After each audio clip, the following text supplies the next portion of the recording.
Let's go ahead and get to it. Let's talk about it. Let's talk about it.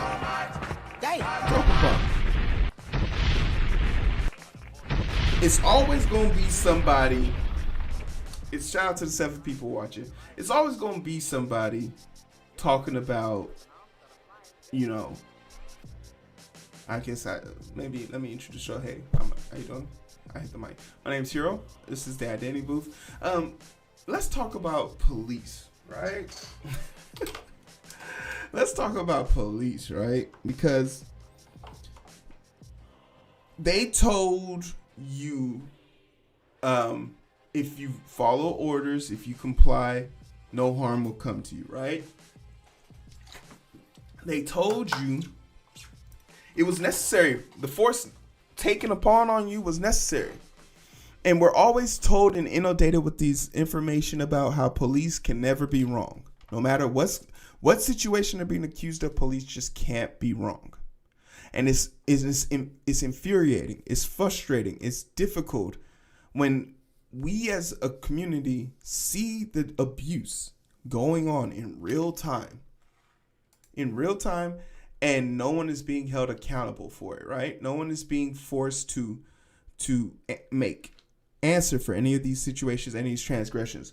So it's mind-boggling when we get stories like this, right? Let's get to it.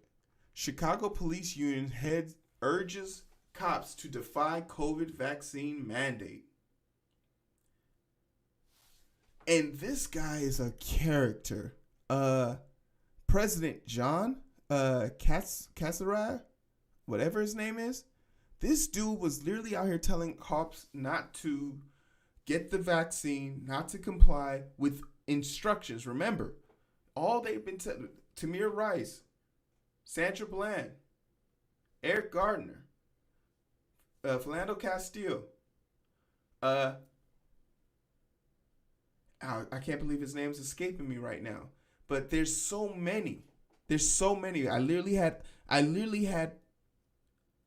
like a trauma session just now, reliving some of these people's names.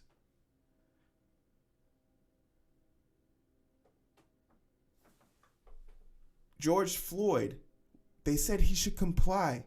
They were telling him to comply. There were bootlickers out there who said if George Floyd had just complied, he'd be alive right now. George Floyd was handcuffed face down on the ground, begging for his dead mother to come save him.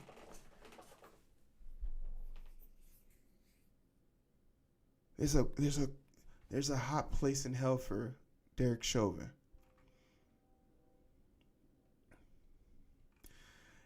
He told them not to do it to the extent where he then later had to come out and make an apology because this dude equated getting the vaccine to being forced to take showers in Nazi Germany.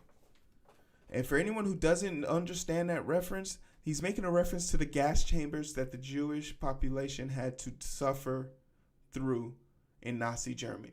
That's what he's equating taking a vaccine that's going to save his life. It's already been proven. If you're here to argue if the vaccine is safe, get off my goddamn channel. Damn. Now. If you're here to argue that they're being forced to take it, hey, you could do the vaccine or do the testing every single week. If that's your argument, get the fuck off my channel, please. Make sure you like, share, and subscribe before you leave. But if you're here to have a conversation about the validity and stuff like that, no, that stuff's over. 700,000 people are dead, and people aren't dying because of it. This is something we need to come to terms with, right? This is something we need to come to terms with. But now, look at this. Look at this. Chicago police stripped of police powers for not complying with vaccine report. They are so willing to forgo the necessary steps to keep their population safe because of this sense of pride, this sense of I am right, you are wrong, and you can't force us to do something else. So let's hear this story outright.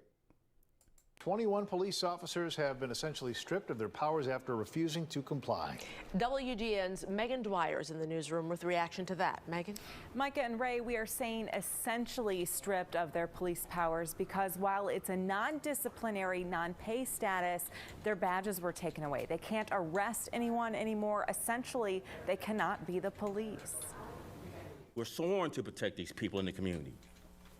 It will go against our oath to take this virus into their homes. City employees had until October 15th to disclose their vaccination status.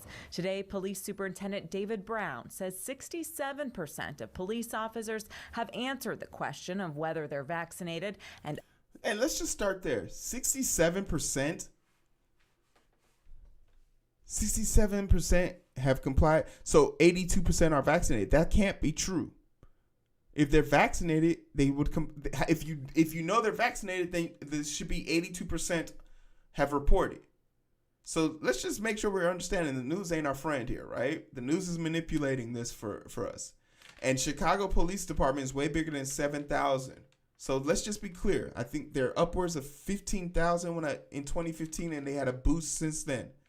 I remember Chicago Police Department was one of the first police departments I tracked. I literally have the name of every police officer from 2015 on a database.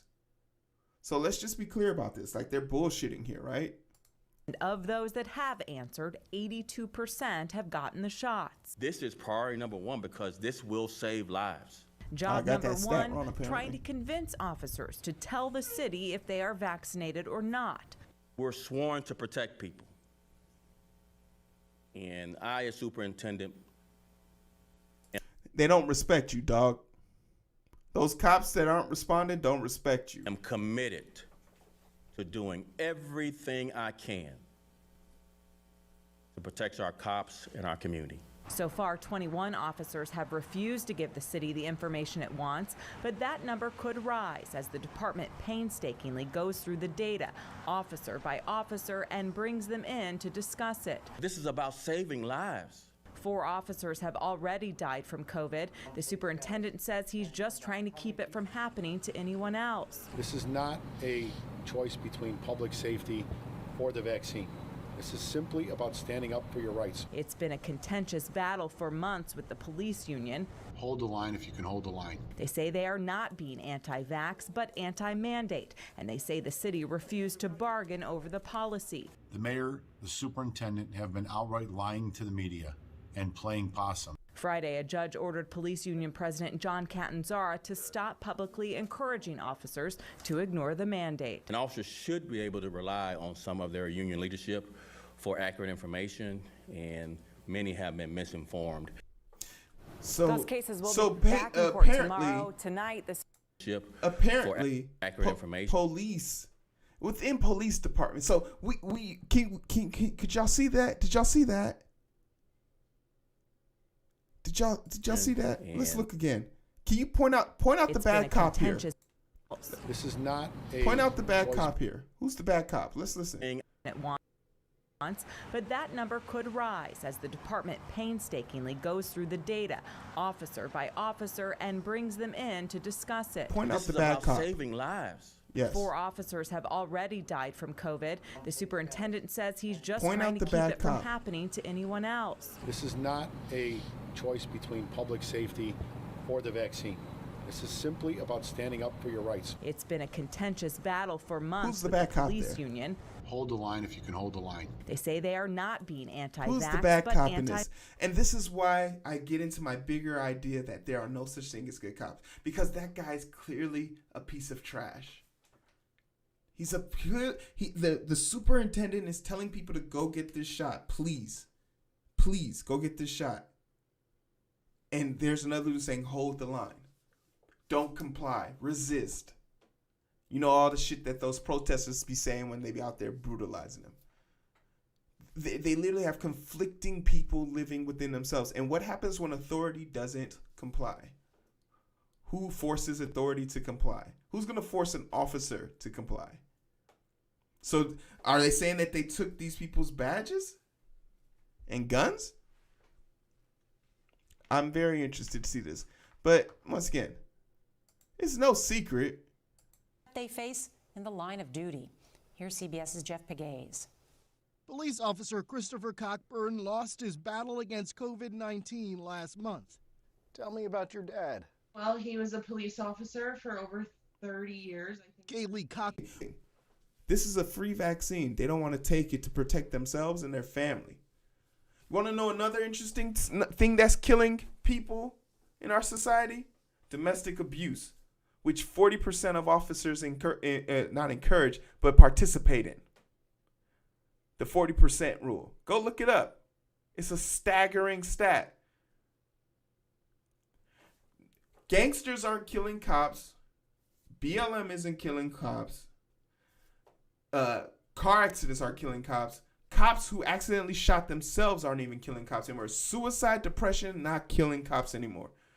Oh, woe is me, my job is tough. That is no longer the leading killer for cops anymore. It's COVID-19. And you have to sit here and wonder, if cops are willing to rebel, disobey, not comply, lie, cheat, steal, as we've heard in these stories, what else are they doing when the cameras aren't on? What else are they filling in on those sheets? I'm super interested to look at some of the deep dive files of some of the 21 officers that were willing to give up their authority to brutalize civilians in order to maintain this ideology that a vaccine that has already kept millions of people alive is going to do them harm. I'm so interested to see what those people are capable of doing. But I just wanted to point this theory out to people. I want people to see this. I want people to understand, like, do your research, be comfortable in your decision, but understand you're not smarter than the person who created this vaccine, period. It's just something you got to live with. You are dumb next to them in this particular field. Like, you could be an amazing basketball player, football. Like, when it comes to lifting weights, I challenge anyone to a weightlifting competition. I challenge anyone to hosting a podcast. I challenge anyone to talking political banter with me. But if someone came up to me and was like, hey, I have the cure to diabetes, I'm going to read the literature. I'm going to get it peer reviewed. And if those people also agree, hey, you know what? Sounds like a plan. You win. It's not up for debate. Science isn't up for debate. Theories are up for debate. Facts don't have any space for debates. It's just you and your feelings. And that's what these officers need to do. Get out their feelings. Absolutely, Alexis. But that's the thing. A lot of people misconstrue that police officers are supposed to be good people. They don't. We all on the same page. Police only exist to tax the people, right? Because their original job was to catch slaves. And once there was no more slaves, it was to imprison black people. And once the black population started to disappear, now we got to do it to poor people. And now the poor people are starting to look a lot like them. So hold on. It's just a matter of time till it's you. And I always tell that to people. You are just one bad day away from being about that whole abolish the police. You're just one day away. They're about to vote right now in Minneapolis to kind of have all of the police removed. And it's already working in other places. Why would you ever send a person with a weapon? Okay, a guy says he's going to kill himself and he's in distress. And your immediate response is, let's send a dude with a loaded gun, 6 months of training, a high school degree, and clearly has traumatic authority and ego personality disorders. Let's send him to go de-escalate that situation. In the history books, nobody, in 3059, when we're reading about the history of people and we're like, wow, we were really dumb back then. Like, I'm ashamed to say I live in this time, this day and age where we still haven't figured this out yet because of systemic racism and other arbitrary things. We haven't figured out how to help each other because we're so caught up in enjoying the brutalization of our people. It's mind-boggling. But yeah, I've ranted enough on this. Tell me how you guys feel about it. Like, share, and subscribe. All the major platforms you guys can find us. Linktree, comment section below. Hey, like this goddamn video. I'm just playing. Do whatever you want. Cops suck. Next topic. You can catch the five, but it's so hard to find through the daily grind. Been working overtime, and I'm sleep deprived. Shorty on my line and we fuss and fight. Seems like